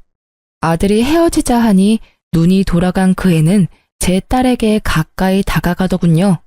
아들은 그 모습에 참지 못하고 손을 들어 올렸죠. 하지만 제가 먼저 그만하라고 외쳤습니다. 그만해라. 이쯤 해라. 너 안 돌아가면 우리가 경찰 부를 거다. 얼른 과일 챙겨서 돌아가. 아줌마, 결혼 파토 내놓고 뭘 돌아가? 야, 장서은, 너 입 조심해. 됐어. 그만해라, 아들. 엄마, 그래도 제가 한 짓이 있는데. 너 혹시라도 더럽게 엮여서 경찰서라도 가면 앞으로 네 공무원 생활 어떡할 거야? 저 여자애가 그거 물고 늘어지면 어쩔 거야? 그동안 네가 잘 닦아온 길에 괜히 흙탕물 튀면 안 되지 않니? 저는 공무원인 아들에게 피해갈까봐 화난 아들을 말리면서 귓속말을 했어요. 이 좁은 공간에서 뭘 둘이 속닥거려요. 나도 이제 한 가족인데 좀 알자. 나도 말해줘요. 고래고래 소리 지르는 그 애를 보며 저는 경찰에 곧바로 신고했습니다. 제 딸은 뭘 아는 건지 직감적으로 행동하더군요. 소리 지르는 사람, 나쁜 사람. 제 딸은 촉감놀이에 쓸 진흙을 가져와 아들의 전 여친 얼굴에 마구 발랐습니다. 이게 뭐야? 미친 똥이야? 뭐야? 자기야, 빨리 휴지, 아니 물티슈. 화장실은 어딨어? 결혼하고 싶다며. 내 동생 그것도 감당 못하면서 무슨 결혼이야? 뭐? 그렇지. 아, 진흙이잖아. 잠시 놀랬을 뿐이야. 나 머드팩 좋아해. 지영씨, 재밌어요? 나랑 방에 가서 마저 놀까? 그 소시오패스 같은 여자애는 이미 다 끝났는데도 희망을 가지고 돌연 딸에게 착한 척 굴었습니다. 좋아, 좋아. 제 딸은 웃기다고 그 애의 뺨을 여러 차례 세게 내리쳤어요. 아, 아프잖아요. 지영씨, 사람 뺨은 이렇게 때리면 안 돼. 때려도 된다. 아랑곳하지 않고 제 딸이 뺨을 내리쳤고 저는 순간 웃음이 터졌습니다. 그 여자애는 참다 못해 아프다고 꽥 소리를 지르더군요. 아파! 아이, 아프다고! 에이씨, 이런 더럽고 구질구질한 집구석. 내가 진짜 뭐 때문에 그렇게 공을 들였지? 시간 아까워 정말. 야, 헤어져. 그래, 헤어지자. 내가 아파트 한 채 잠시 돌았어. 아줌마, 생각해보니까 아파트 계약서도 못 보고 당신 말하는 것만 믿었네? 사실대로 말해봐요. 아줌마 돈 얼마나 있어요? 그때 명품 옷, 가방, 구두 다 짝퉁이죠? 그래, 헤어질 마당에 내 돈이나 자랑해야겠다. 내가 어디 가서 자랑할 곳이 없어서 속이 근질근질했거든. 아줌마, 수급자 인생 내가 모를 줄 알아? 진짜 웃겨. 뭐 얼마 모았는데? 1,000? 2,000? 아들, 그 통장 열어봐. 앞으로 너랑 지영이한테 물려줄 재산들이야. 아들은 조심스럽게 통장을 열었습니다. 영어로 VIP가 적혀있는 통장에 아들은 이미 놀란 듯 했어요. 일십, 백, 천만, 십만, 백만, 천만, 억, 엄마, 이게 다 무슨 돈이에요? 아들이 놀라자 그 여자애는 어느새 옆에 찰싹 붙어서 통장 잔고를 보더라고요. 엄마가 복권 1등 당첨됐었는데 말할 용기가 안 났어. 너무 무섭고 또 이게 복이 될지 또 다른 흉이 될지 모르니까. 너한테 몇 달 전에 말하려고 했는데 갑자기 결혼한다는 바람에 엄마가 정신이 없었어. 이제 우리 고생은 끝났다. 이 돈으로 우리 아들 하고 싶은 거 다 해. 엄마가 그동안 못 해줬던 것들 다 해줄게. 어안이 벙벙한 아들과 달리 그 여자애는 바닥에 바짝 엎드리더군요. 어머니, 제발 오빠랑 결혼시켜주세요. 제 마음은 변함없어요. 저 오빠 진짜 사랑해요, 네? 아까는 좀 속상해서 말이 삐뚤게 나온 거예요. 어머님, 제가 진짜 잘못했습니다. 저 한 번만 믿고 봐주세요. 제가 진짜 오빠한테 내조 잘할게요. 지영이도 친동생처럼 잘 보살필게요. 얘야, 이제 정말 그만해라. 네 연기 보기 이제 지긋지긋하고 신물나. 게다가 너 낳아준 엄마도 필요 없다고 버렸잖니.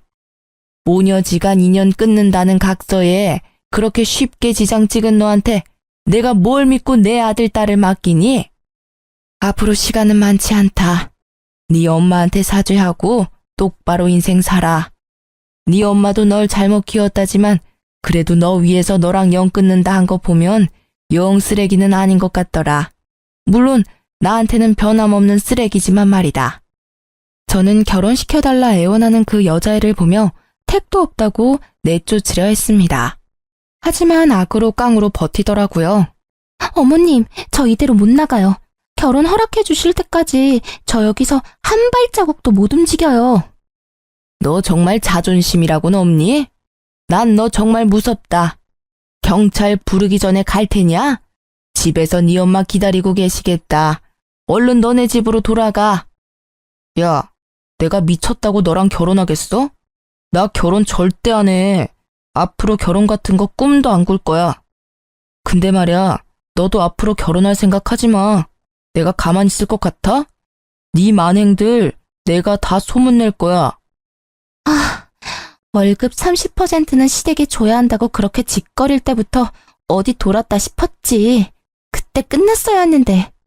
그 여자애는 미친 듯이 저희 집 살림살이를 부수더군요. 저는 그냥 경찰이 올 때까지 하고 싶은 대로 부수라고 그 애를 가만히 뒀습니다. 그걸로라도 경찰에 한번 신고를 해놔야 다음에 저희 근처에 얼씬도 못하겠지 싶었거든요.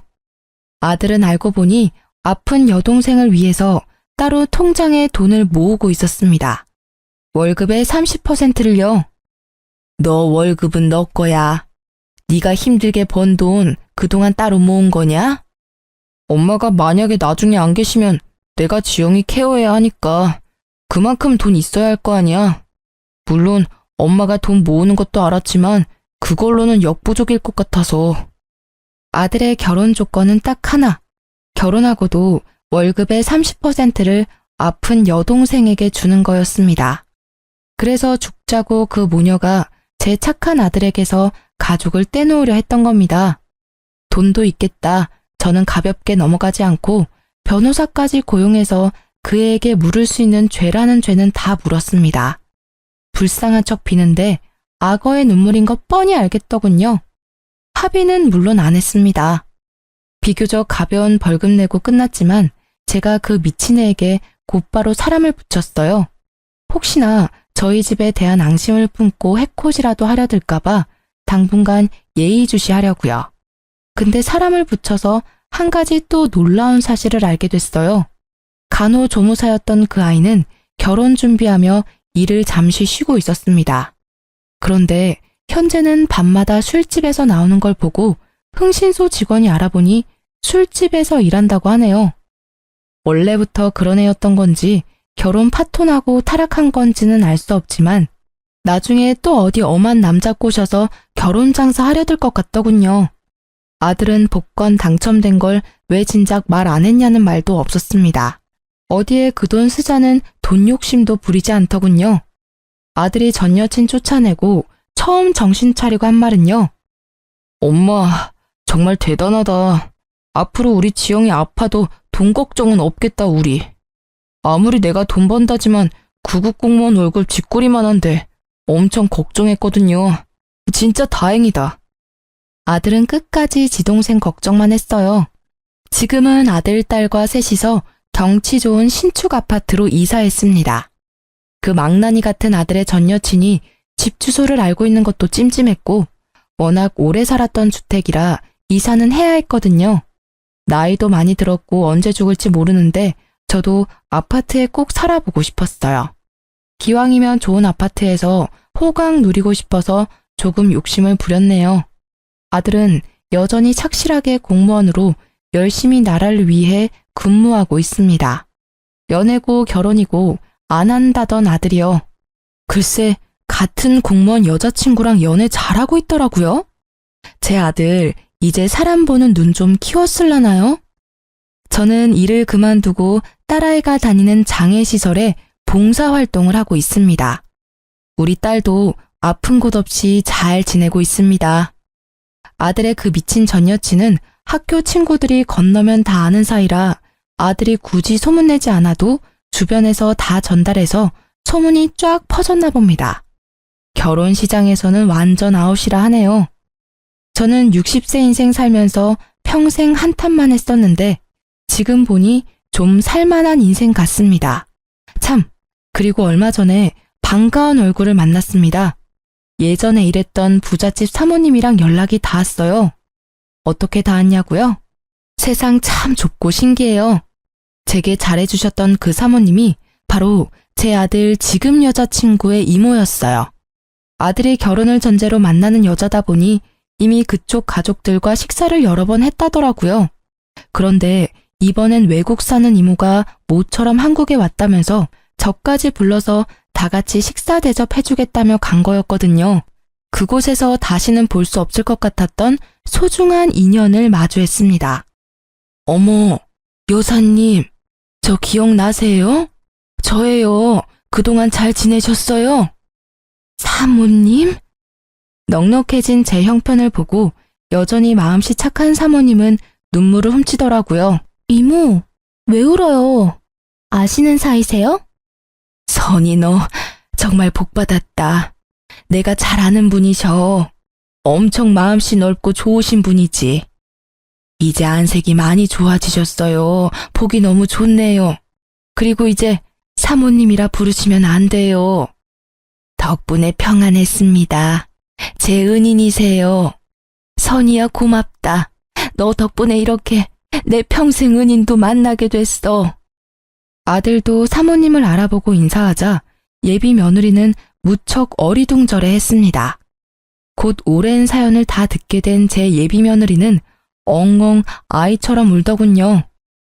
어머님, 그 굳은 세월 다 어떻게 버텨내셨어요? 전 도저히 상상도 못하겠어요. 얼마나 힘드셨을지, 얼마나 아프셨을지 감히 모르겠어요. 앞으로는 꽃길만 걸으셔야 돼요. 어머님도 지원 씨도 저희 가족이랑 행복한 시간만 보내셔야 된다고요. 아시겠죠? 안 봐도 뭐 아들의 현재 여자친구의 인성은 검증할 필요 없다고 생각했어요. 제 현재 예비 며느리는 앞뒤가 다르지 않고 앞뒤가 아주 똑같은 예쁜 친구입니다. 그리고 저는 예전에 제가 받았던 것들을 돌려주고 싶어서 아들의 여자친구에게 매번 만날 때마다 맛있는 거 사주고 해먹이려고 노력하고 있습니다. 아들은 내년 봄 결혼 예정이에요. 많이 축복해주세요. 그리고 여러분도 복 많이 받으시고 작은 보답으로 제 1등 당첨 기운 전달해 드리겠습니다. 살면서 더 좋은 날들 분명 올 거예요. 제 긴 사연 함께 들어주셔서 너무 감사합니다. 앞으로도 착하게 살게요.